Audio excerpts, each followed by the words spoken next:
Bonjour et bienvenue dans ce nouvel épisode d'Alma Mater Europa, le podcast de l'université franco-allemande l'UFA. Je m'appelle Cécile Boutelet et je vous accompagne dans cette 3e saison où nous fêtons les 25 ans de l'université.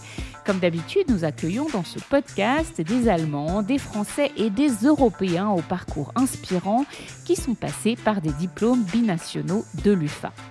Aujourd'hui, je reçois un véritable vétéran des relations franco-allemandes du secteur privé. Serge Siber est français, né à Saint-Avold, en Moselle, à quelques kilomètres de la frontière allemande. Il a étudié dans la première école d'ingénieurs délivrant des diplômes franco-allemands, l'ISFATES. Sa carrière est exceptionnelle. Il a dirigé pour le groupe automobile allemand Daimler la construction et l'exploitation de l'usine française Smart à Hambach, en Moselle. Il raconte les secrets de son ascension au sein du groupe allemand, comment il a conquis la confiance du PDG de l'époque, Dieter Zetsche, un des plus célèbres managers automobiles des années 2000 et 2010. Il explique surtout comment on dirige des équipes multiculturelles au sein d'un grand groupe.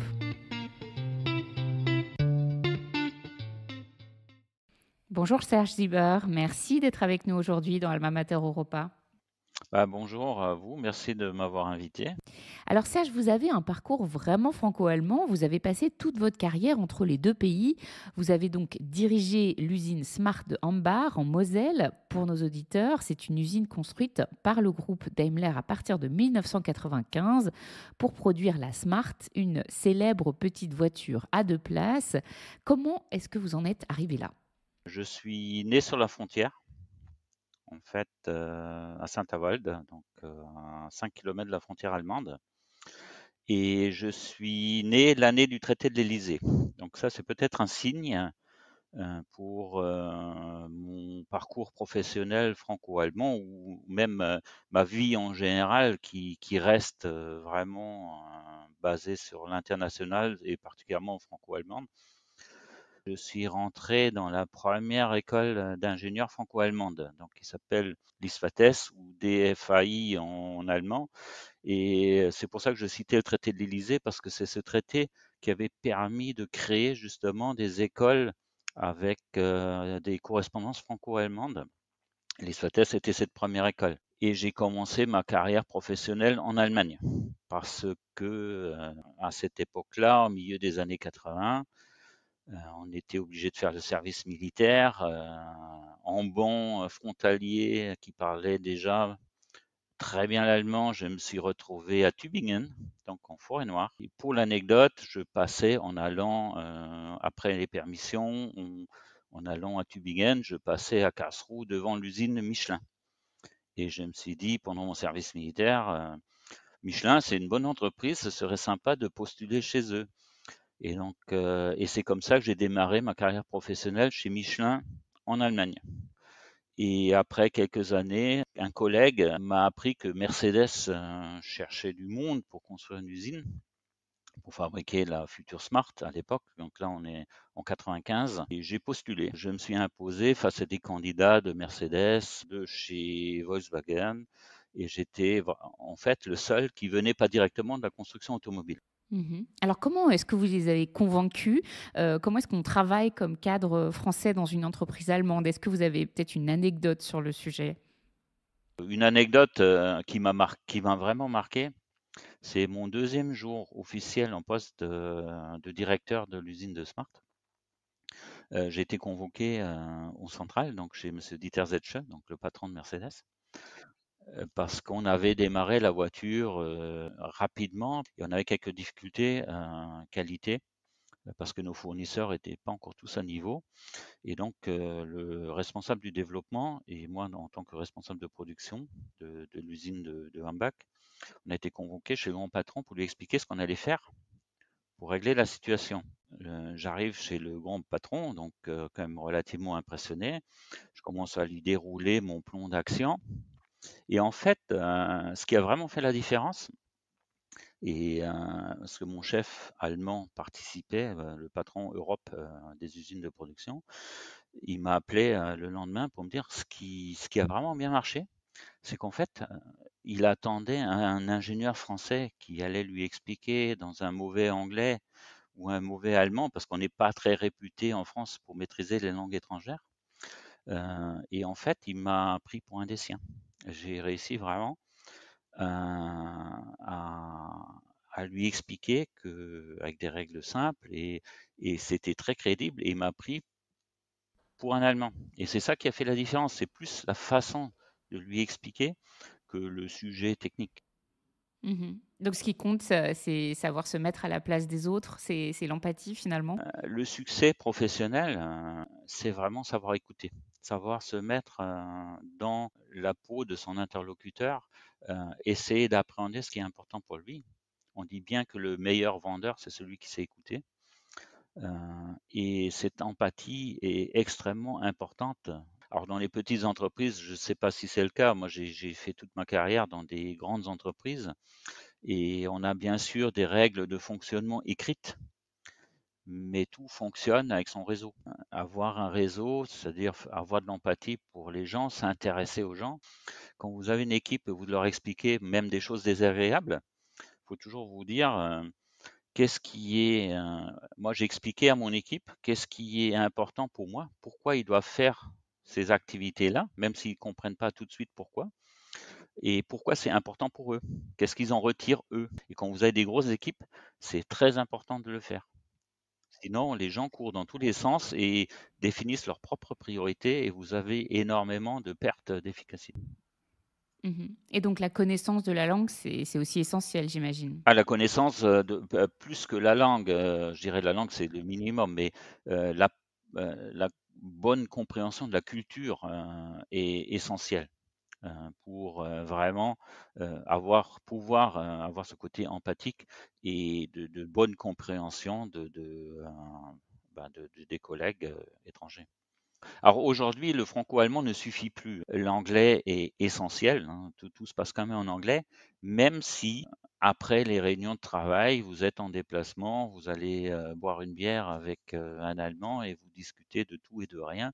Et ça, c'est souvent plus efficace que de passer 4 heures en réunion officielle avec vraiment des schémas de déroulement bien définis. Bon, mais c'est ce côté multiculturel favorise également les recrutements. Ça vous donne une valeur marchande extrêmement importante. Alors comment est-ce qu'on monte les échelons d'une entreprise très allemande, très très iconique, très installée comme Daimler? Qu'est-ce qui a été déterminant dans votre carrière? C'est très difficile. Déjà parce que plus vous grimpez le sommet de la pyramide, moins il y a de place, forcément.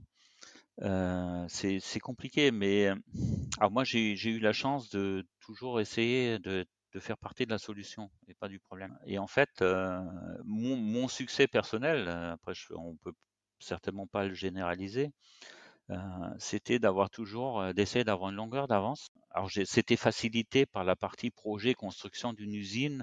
Heu, vous êtes obligé de courir sur tous les fronts, d'avoir, une vision d'ensemble et vous pouvez vous démarquer aussi beaucoup plus facilement que si vous êtes dans une structure, rodée avec des règles précises. Heu, pour l'anecdote, mon 1er poste de chef de service, on me l'a proposé en remplacement d'un Allemand parce qu'on avait d'énormes problèmes sociaux et que mon collègue allemand n'arrivait pas à appréhender la culture syndicale française. C'est l'ancien bassin des mines de charbon, donc les syndicats sont très présents. Mais ça, c'est aussi quelque chose où j'ai beaucoup de respect pour les syndicats, on en a besoin, euh, parce que il faut vraiment un contrepoids au pouvoir de l'actionnaire. Quand vous êtes en tant que directeur d'usine pour un grand groupe, vous êtes un peu entre Mmh. les 2, hein, Alors comment vous avez géré ces équipes, et les syndicats français? bah, je faisais exactement ça, hein. Je disais déjà j'allais en contact, j'étais très peu, comment dire? Focalisé sur la hiérarchie. Donc quand je voulais savoir quelque chose, comme j'ai grandi dans cette entreprise en tant qu'ingénieur au départ et en tant que directeur 20 ans après, j j'étais le chef direct, plus ou moins de tout le monde. Donc ça, c'est un avantage certain. J'avais pas peur d'aller chez les gens pour demander ce qui se passe. J'avais aucun problème et j'allais énormément d'ailleurs dans les ateliers pour discuter directement avec les coéquipiers pour savoir ce qui fonctionne moins, et peu importe la hiérarchie. Et ça, c'est quelque chose qui était vraiment apprécié parce que les coéquipiers ont l'impression que le grand boss est à l'écoute et s'intéresse aux gens. Ça, c'est souvent. Alors, moi, les expériences négatives que j'ai pu faire, y compris avec ma hiérarchie, c'est le chef vous demande comment ça va, il est déjà parti. Il vous a jamais regardé. Ça, c'est quelque chose, vaut mieux qu'il vienne pas vous voir. Parce que vous avez vraiment l'impression, il se force à faire quelque chose et vous ne l'intéressez en tant que personne absolument pas. Je pense que ça, c'est essentiel. Et en France, on est peut-être un peu plus hiérarchique et ça compte moins, je pense. Ce que j'ai pu voir de mes contacts avec les relations côté français, on a bien, c'est extrêmement important. Est-ce que le fait d'être né sur la frontière franco-allemande, de vivre entre les deux pays, vous a posé des problèmes d'identité? Non, pas du tout. C'est absolument pas un problème d'identité, au contraire. Alors moi, je me suis toujours considéré comme européen. Alors c'est plus facile peut-être, et j'étais, pour l'anecdote, extrêmement marqué quand les Allemands ont fermé la frontière avec Covid. Et on considérait les Français comme des pestiférés. Et vous faisiez un test tous les matins. Alors à cette époque-là, on travaillait en visioconférence avec Mercedes et on avait fermé toutes les usines. C'était plus simple. Mais j'ai un collègue qui partait tous les jours travailler à Sarrebruck. On était considérés comme des pestiférés. Ça m'a énormément marqué parce que j'avais une vision beaucoup plus ouverte et beaucoup plus proche des Allemands. Moi, je ne faisais plus de différence entre un Français et un Allemand. C'est comme si j'avais oublié la frontière en fait. Et ça m'avait énormément marqué. Et entre-temps, j'ai encore du mal avec ça. Parce qu'en fait, on se rend compte que 40 ans, 50 ans de bonnes relations, de fraternité, de progression ensemble. Et c'est vraiment le couple franco-allemand qui fait avancer l'Europe, toujours. Premier coup dur, on oublie 40 ans et on repart dans nos mauvaises habitudes. Mais c'était vraiment quelque chose qui nous a choqués à côté français. Oui, parce que jusqu'ici, les zones transfrontalières, c'était précisément votre idée de l'Europe, si je vous comprends bien. Exactement. Alors moi, quand j'étais tout jeune, on traversait la frontière, le douanier vous regardait le niveau de la jauge à essence, parce que vous n'aviez pas le droit de faire le plein en essence, et vous fouillez la voiture à l'aller comme au retour. Donc ça, c'est mes premiers souvenirs de la traversée de la frontière. Et j'ai vécu cette évolution, cette ouverture de façon extrêmement positive. Alors, quand vous regardez votre carrière aujourd'hui, avec le recul, qu'est-ce que vous diriez à un jeune ou une jeune ingénieure qui hésiterait à se lancer dans une carrière à l'étranger? Allez-y. Une expérience à l'international, c'est quelque chose c'est un apprentissage de la vie extraordinaire. Et pour moi, ça a toujours été, c'était passionnant d'apprendre une nouvelle culture, de voir comment les gens vivent différemment. Alors, j'ai pas d'anecdote particulière, mais les gens sont différents, même les franco-allemands. Et pour moi, c'est quelque chose qui vous élargit votre point de vue et vous donne une capacité d'empathie peut-être et de compréhension des autres qui est extrêmement importante. Mais alors, pourquoi l'Allemagne finalement? L'Allemagne, parce que ça reste, même s'il rentre en crise, ça reste pour moi au niveau industriel le moteur de l'Europe. C'est les Allemands qui ont les plus grandes entreprises, qui ont les produits de pointe à tous les niveaux. Et je pense que le marché du travail allemand est plus dynamique que le français. L'autre avantage, c'est que vous avez énormément de PME super performantes qui font que vous avez vraiment un choix que vous n'avez pas en France. Voilà, l'Allemagne reste donc le grand pays pour les carrières dans l'industrie, en particulier à l'international. Merci beaucoup Serge Sibert pour cet entretien. Chers auditeurs, merci de votre écoute et de votre fidélité. Si la série vous plaît, n'hésitez pas à laisser un commentaire sur les plateformes de podcast. À bientôt pour un prochain épisode. Auf Wiederhören.